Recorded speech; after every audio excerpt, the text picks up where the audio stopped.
Hello students और BA first semester economics में आज हमारा टॉपिक है प्रोडक्शन फंक्शन। आज हम आपको प्रोडक्शन फंक्शन के बारे में बताएंगे। प्रोडक्शन फंक्शन के यानी कि उत्पादन फलन इसमें सुनेंगे। इसमें हम सबसे पहले पढ़ेंगे आज definition and example of production function, फिर टाइप्स ऑफ प्रोडक्शन फंक्शन, फिर लॉ ऑफ प्रोडक्शन फंक्शन, फिर लॉ ऑफ वेरिएबल प्रपोर्शंस, फिर production function with one variable input, फिर production function with two variable inputs, फिर एज्यूम्शन, फिर summary, फिर further readings. तो हम सबसे पहले इसका मीनिंग जानते हैं। प्रोडक्शन फंक्शन होता क्या है, सुनिए। Production function refers to the transformation of inputs और resources into outputs of goods and services. In other words, production refers to all of the activities involved in the production of goods and services, from borrowing to set up or expand production facilities to hiring workers, purchasing raw materials, running quality control, cost accounting, and so on, rather than referring merely to the physical transformation of inputs into outputs of goods and services। यानी कि उत्पादन फलन, इसको हिंदी में सुनिए। किसी वस्तु का उत्पादन उत्पत्ति के विभिन्न साधनों के परस्पर संयोग द्वारा होता है। जिस वस्तु का उत्पादन किया जाता है उसे उत्पाद या प्रदा यानी कि आउटपुट, तथा जिन साधनों द्वारा उत्पादन किया जाता है उसे हम इनपुट कहते हैं। किसी फर्म के उत्पादों तथा आगतों के बीच के संबंध को उत्पादन फलन कहते हैं।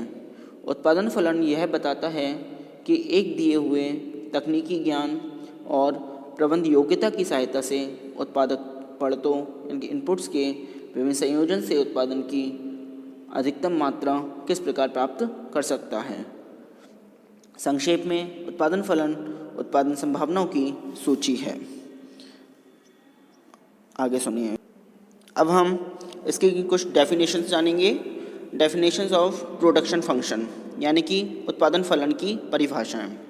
फर्स्ट है according to Lipsey and Steiner.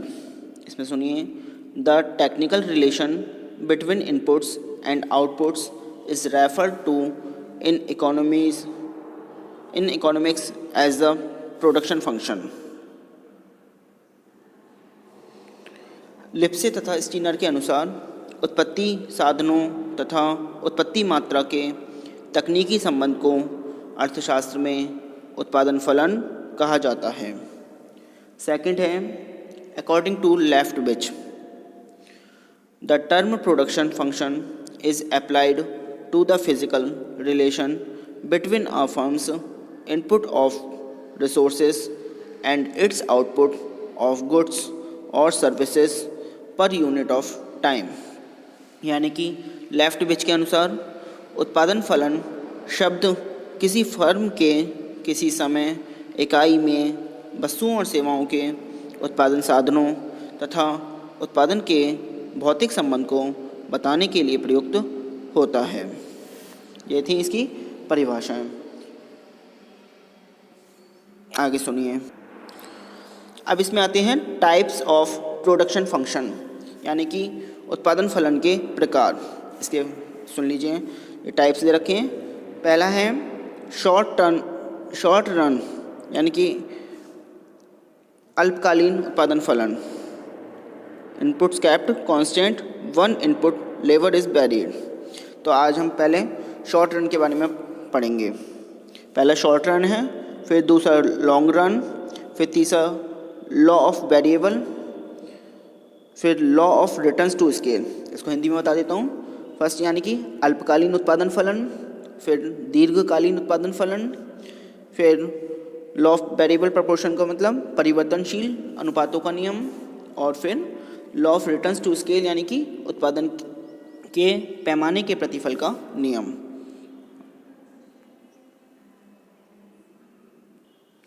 तो सबसे पहले आता है हमारा शॉर्ट रन प्रोडक्शन फंक्शन। यानी कि अल्पकालीन उत्पादन फलन। इसमें सुन लीजिए, जब उत्पादन के अन्य साधन स्थिर रहते हैं, मतलब फिक्स रहते हैं, देखा है ना, वन वेरिएबल फैक्टर, केवल एक साधन में परिवर्तन किया जा सकता है। वन वेरिएबल फैक्टर यानी कि केवल एक साधन में परिवर्तन किया जा सकता है, तो इसे अल्पकालीन उत्पादन फलन यानी कि शॉर्ट टर्म प्रोडक्शन फंक्शन कहती हैं। इस स्थिति को परिवर्तनशील अनुपातों का नियम यानी कि लॉ ऑफ वेरिएबल प्रोपोर्शन कहा जाता है। क्या कहा जाता है? Law of variable proportion. जिसका डायग्राम है ये देखिए, ये दे रखा है Q इक्वल F ब्रैकेट में L to C, L comma C, L का मतलब लेबर और C का मतलब कैपिटल। इसमें रिमेनिंग कांस्टेंट मतलब एक साधन में परिवर्तन किया जाता है और अन्य साधन स्थिर रहते हैं। ये था हमारा शॉर्ट रन प्रोडक्शन। आगे देखिए, अब आता है हमारा दूसरा लॉन्ग रन प्रोडक्शन फंक्शन। इसमें यानी कि दीर्घकालीन उत्पादन फलन। ये लिखा है ऑल इनपुट्स आर वेरिएबल, यानी कि जब उत्पादन के सभी साधन परिवर्तनशील हो तो उस विवेचन को दीर्घकालीन उत्पादन फलन यानी कि लॉन्ग रन प्रोडक्शन फंक्शन कहा जाता है। इस स्थिति को पैमाने के प्रतिफल के नियम यानी कि returns to scale of law के नाम से भी व्यक्त किया जाता है। जो डायग्राम देख रहे हैं, यानी कि ये है डायग्राम, इसमें ये कैपिटल है इधर और इधर नीचे है लेबर, ठीक है। ये कैपिटल में ये दे रखा है। इसके टू टाइप्स होते हैं, लीनियर होमोजीनियस और नॉन होमोजीनियस। आगे देखिए, अब आता है हमारा third law of variable proportions. इसमें सुनिए, जो डायग्राम दे रखा है पैनल ए, ये लेबर है, ये TPL है।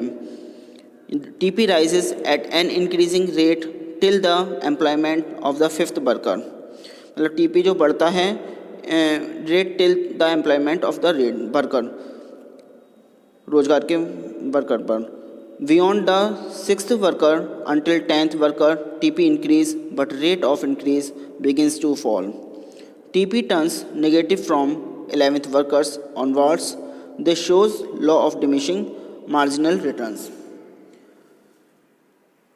इसमें सुनेंगे, अल्पकालीन उत्पादन फलन परिवर्तनशील अनुपातों का नियम है और दीर्घकालीन उत्पादन फलन पैमाने के प्रतिफल का नियम है। मतलब लॉ ऑफ वेरिएबल प्रोपोर्शन क्या है, उसको शॉर्ट टर्म प्रोडक्शन फंक्शन भी कहते हैं, ठीक है। आगे देखिए, अब अगला हमारा आता है law of returns to scale, यानी कि उत्पादन के पैमाने के प्रतिफल का नियम। It is a long run analysis, ये एक दीर्घकालीन उत्पादन फलन होता है।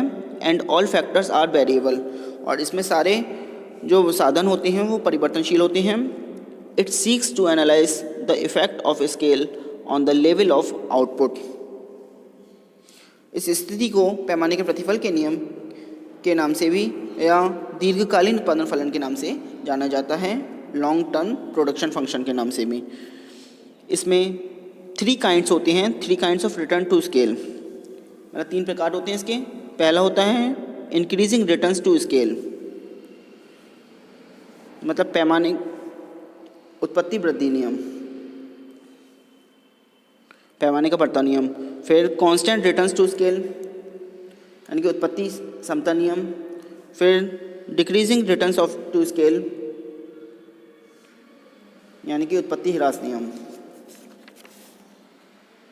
तो इसमें हम पहला सुनेंगे उत्पत्ति वृद्धि नियम के बारे में, यानी कि लॉ ऑफ इंक्रीजिंग रिटर्न्स।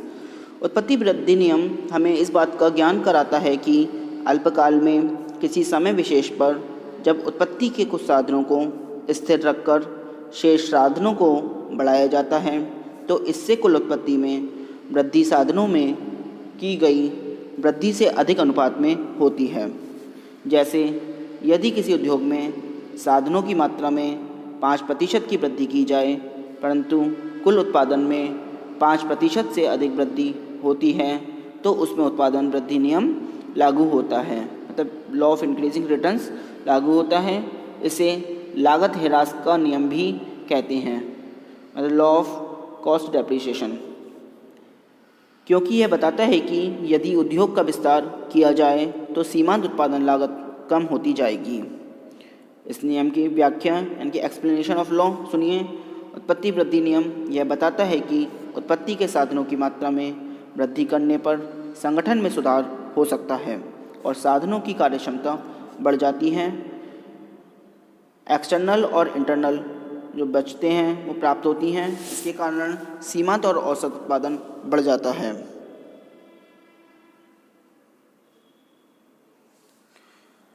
मान लीजिए एक कृषक के पास 1 हेक्टेयर भूमि है। वह इस भूमि पर श्रम एवं पूंजी की इकाइयाँ लगाता है। फलतः कुल उत्पादन सीमांत उत्पादन एवं औसत उत्पादन में जो वृद्धि होती है।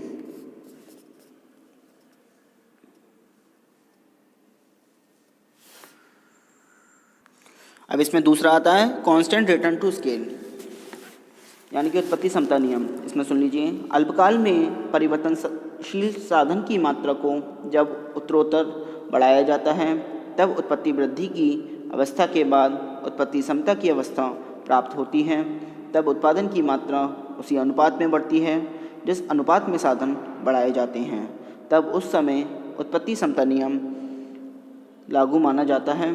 इस स्थिति में उत्पादन मात्रा समान दर से बढ़ती है, अर्थात सीमांत उत्पादन स्थिर रहता है, वह घटता बढ़ता नहीं है।